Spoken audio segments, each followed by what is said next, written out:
For most women, the story of PMDD doesn't begin with a name. It begins with confusion. It begins with a calendar she starts to fear. With a week, maybe two, where everything changes. Her thoughts darken. Her emotions swell. Her skin feels like it's being pulled too tight. Her energy drains by the hour. She stops responding to messages. She walks slower. She cries without warning. She yells and then apologizes. She stares into mirrors and doesn't recognize the woman looking back. And then it passes. The storm lifts and suddenly she's herself again. She remembers who she is, what she likes, what joy feels like. She texts people back. She organizes her desk. She laughs. And yet, something feels wrong. That relief comes with guilt, with the haunting memory of who she just was, and how easily she might become her again. This isn't a one-time event. It's a loop. A cycle that repeats not once or twice a year, but every month. For years. For decades. Until her body gives up, or her mind collapses, or she stumbles, by accident, into the name, PMDD, premenstrual dysphoric disorder. And suddenly everything clicks. The timelines, the symptoms, the rage, the depression, the feeling of being hijacked, the fear of hurting people, the crushing shame of hurting herself. All of it finally makes sense. But then comes the next phase. The hard one. The part where she realizes that just because she has a name, doesn't mean the world will understand. It doesn't mean people will take her seriously. It doesn't mean treatment will come easily. It doesn't mean the people she loves will be patient, or the doctors will be informed, or that healing will be quick. Because PMDD isn't a sprint. It's a long road. A road of self-study, unlearning, trial and error. A road where she has to become her own advocate, her own researcher, her own doctor, her own therapist, her own safe space. And still, she walks it. She walks it through exhaustion, through broken relationships, through misdiagnosis, through nights she doesn't want to wake up from, through days where she counts the hours until the darkness lifts, through months where she loses herself again and again and again. She walks it not because she's brave, but because there's no other choice. But the most powerful thing that happens on this road isn't treatment. It isn't the medication that finally helps. It isn't the supplement stack or the perfect journal or the therapy session that clicks. It's language. It's the moment she can finally say, I'm not crazy. I'm not weak. I'm not broken. I have a disorder. And I now understand what it's doing to me. Language is the first piece of power she reclaims. From there, she begins to reconstruct. Not everything at once. She doesn't magically fix herself. That's not how this works. She starts small, tracking her cycle, recognizing the luteal phase, identifying patterns. She learns how to tell when the shift is coming not with fear, but with awareness. She tells her partner, this week, I might need more space. She tells her boss, I'm scheduling lighter tasks during this phase. She tells herself, this isn't forever. This will pass. That's where the healing begins, not when the symptoms vanish, but when she stops blaming herself. Because PMDD thrives in shame, in secrecy, in self-doubt.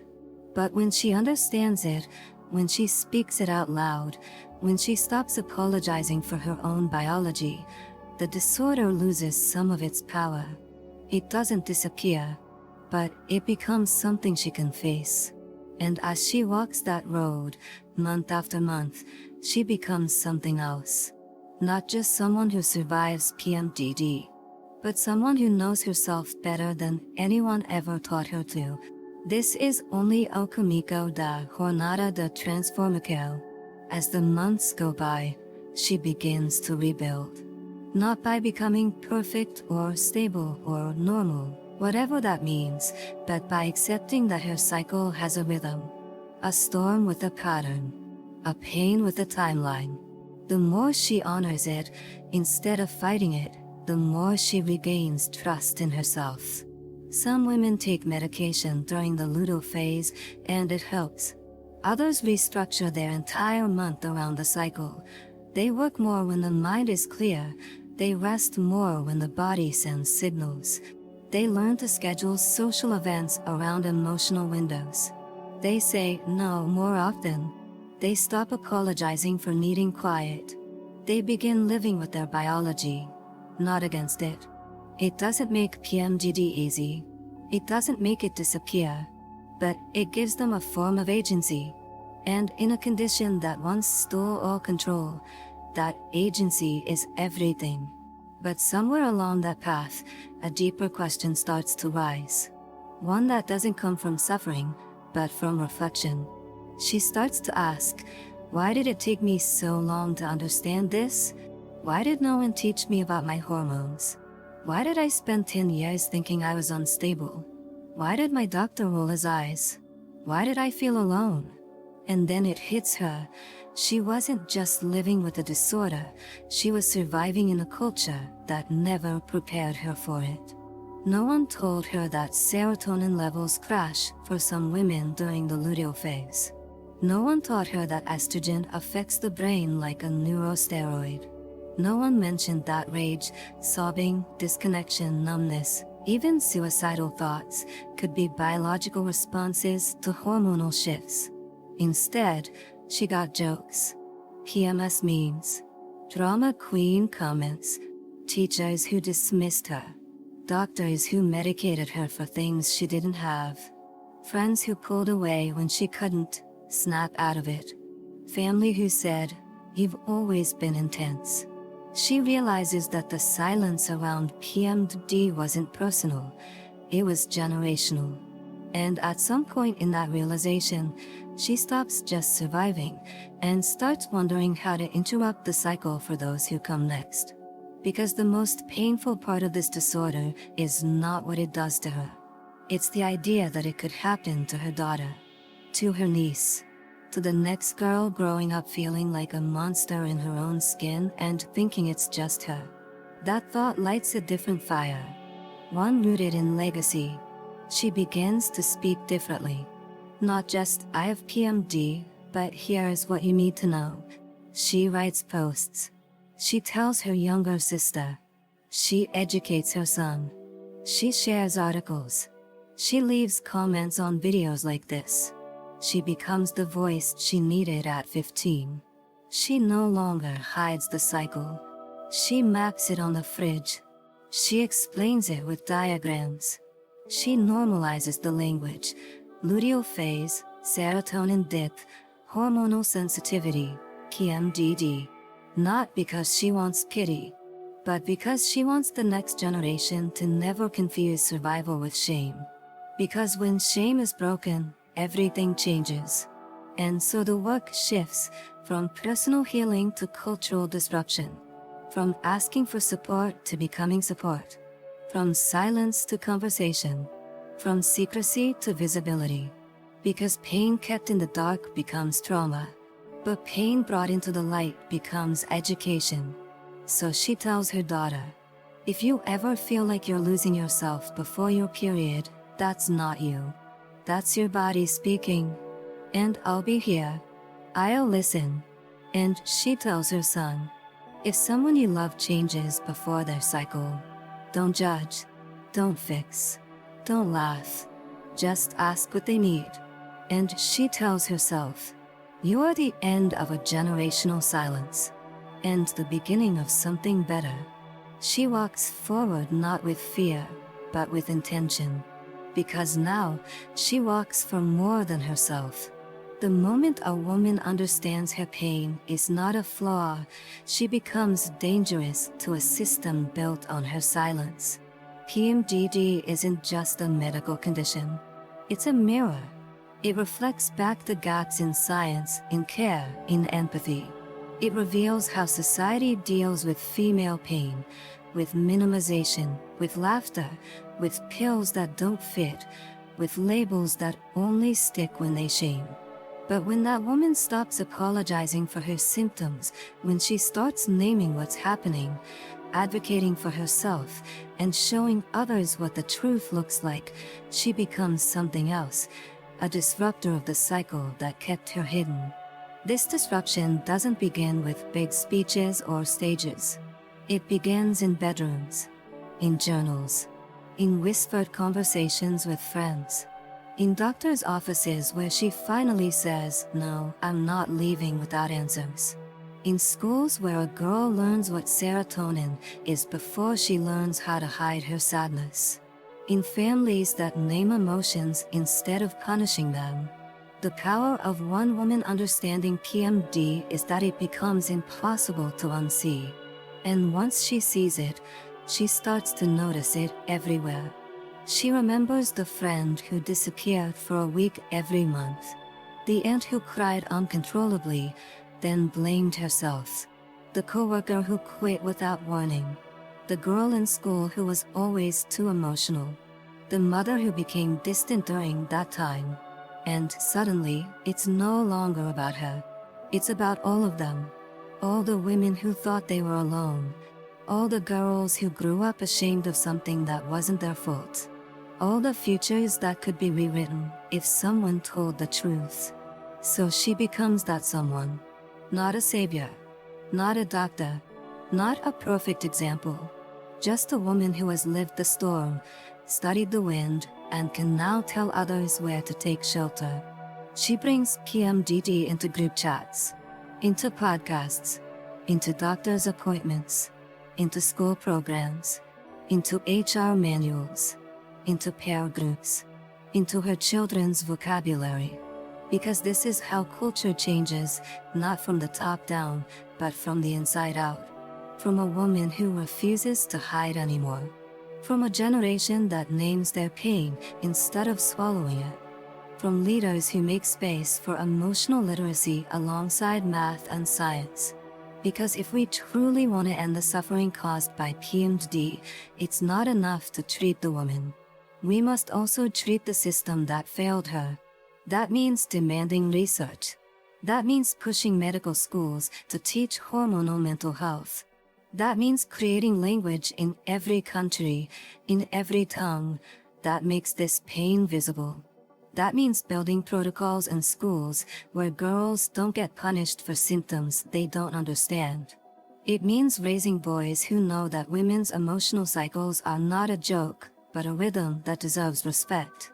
It means investing in future mothers, teachers, counselors, influencers who speak openly about what it means to live in a body with a fluctuating brain chemistry. It means doing the work that no one did for us. And that work isn't glamorous. It's not viral. It doesn't always get applause. But it saves lives. Every time a woman says, "This is what I go through," and another responds, "Me too," a little bit of that silence dies. And in its place, something stronger begins to grow. Community, language, courage, science, safety, and ultimately, healing. PMDD may never vanish. But the way it affects future generations can change. And that change begins with what we do now. There's a kind of woman the world rarely thinks. She doesn't hold titles. She doesn't win awards. But she wakes up every single day inside a body that tries to betray her, and she chooses to show up anyway. That woman is the one living with PMDD. She lives in a body that flips the switch every month without her consent. 1 week she's calm, focused, loving, present, and then the floor shifts. Her thoughts spiral, her confidence evaporates, her chest tightens, her words become weapons, her emotions flood, her peace drowns, and still, she shows up. She goes to work. She feeds her children. She answers emails. She smiles at strangers. She cooks dinner. She scrolls through her phone pretending she isn't drowning. She shows up to life, even when it no longer feels like hers. This kind of strength is not glamorous. It doesn't come with applause. It's invisible. That's why PMD is so cruel. It steals not only mental health, but also recognition. Because no one sees what it takes just to function. But she does it. Not because she's unbreakable, but because she's learned to bend in every direction just to survive. She's learned how to cry silently, how to mask emotions, how to power through meetings while her inner world burns, how to keep others safe from her sadness, how to hold herself together long enough to fall apart in private. This is not strength as the world defines it. This is endurance, grace under pain, survival dressed as normalcy. And yet, she dreams. Even in the chaos, she dreams. She dreams of a life where the cycle doesn't steal her joy, where she no longer has to rebuild herself from scratch every 4 weeks, where she's not afraid of her own mind, where she doesn't count the days until she bleeds just to feel human again, where she can finally exhale. And it's that dream, not the suffering, that defines her. That dream is the seed of everything beautiful that will come next. Because here's the truth, every woman living with PMDD is writing a sacred story. It doesn't look like triumph. It looks like her laying in bed with swollen eyes. It looks like her staring at the ceiling, repeating to herself, "It will pass." It looks like her scheduling therapy even when she wants to disappear. It looks like her saying no without explaining why. It looks like her teaching her daughter to name emotions without shame. It looks like her partner finally saying, "I understand now." This story she's writing is not dramatic. It's revolutionary. She's teaching the world how to hold space for invisible suffering. She's showing what it means to live with complexity and still love deeply. She's showing that sensitivity isn't weakness, it's information. That hormones aren't excuses, they're biology. That pain isn't the end, it's a beginning. And the longer she walks this road, the more others follow. Because her courage becomes contagious. She doesn't even realize it. But her resilience is making someone else's diagnosis faster. Her visibility is making someone else's silence shorter. Her story is making someone else feel seen for the first time. And maybe, that's what legacy really is. Not the loud things. Not the big stages. But the quiet ripples of one woman's truth, told honestly, passed gently into the hearts of others. This is what it means to break a cycle. Not by shouting, but by surviving out loud. She may never get a thank you from the world. But somewhere, a younger woman will cry less because she told the truth. And that's enough. One day, without realizing, she wakes up and it feels different. Not perfect. Not symptom-free. But she no longer fears the calendar. She no longer whispers apologies into the silence. She no longer calls herself too much when the wave comes. She no longer lets guilt braid itself into her cycle. She breathes deeper now, slower, with more awareness, more kindness. She's not cured, but she's conscious. And that changes everything. Because PMDD didn't just teach her about hormones. It taught her about herself, about her boundaries, about her triggers, about what softness means when the world feels loud, about how to build a sanctuary inside chaos. She's no longer chasing a version of herself that doesn't feel. She's embracing the truth that feeling deeply isn't a defect, it's a gift. And now, she uses that gift to notice things most people miss. She hears the tone in a friend's voice and knows when something's off. She senses when someone is dissociating behind a smile. She holds space for pain that has no name yet. Because she has walked through a fire without visible flames. She doesn't just survive her emotions now, she walks with them. Not always peacefully, but honestly, and that honesty radiates. She becomes the woman others feel safe around. Not because she's perfect, but because she's real. Because she's known hell and didn't become cruel because of it. Instead, she became available. To herself, to her community, to the next woman whispering, "What's wrong with me?" in the dark. She remembers how that felt. She remembers thinking it was just her. She remembers Googling symptoms with shaking hands. She remembers the shame, the rage, the confusion. And so now, she makes it her mission to be the person she needed back then. Sometimes that means making content. Sometimes it means writing a letter. Sometimes it means creating support groups. Sometimes it means simply saying, "Me too." But no matter how she shows up, she does it with intention. Because she knows something most people don't. That the mind and body are not enemies. That cycles aren't curses. That healing isn't linear. That being sensitive is survival. And that sometimes, just naming your storm is enough to calm it. She may still have hard days. She may still lose herself for a moment. But she always finds her way back faster. Because she's no longer walking alone. There's a generation rising behind her. Girls who will have language before shame. Boys who will understand emotion before defensiveness. Mothers who will raise children with cycles in mind. Communities where sensitivity becomes sacred, not suspicious. And when that generation looks back, they won't know every name. They won't know every woman who fought this battle quietly. But the ripple will still reach them. Because pain doesn't die, it transforms.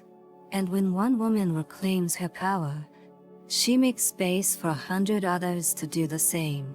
This is the legacy of PMDD. Not the suffering, but the strength it revealed. The community it birthed. The revolution it started in silence. And that revolution is just beginning.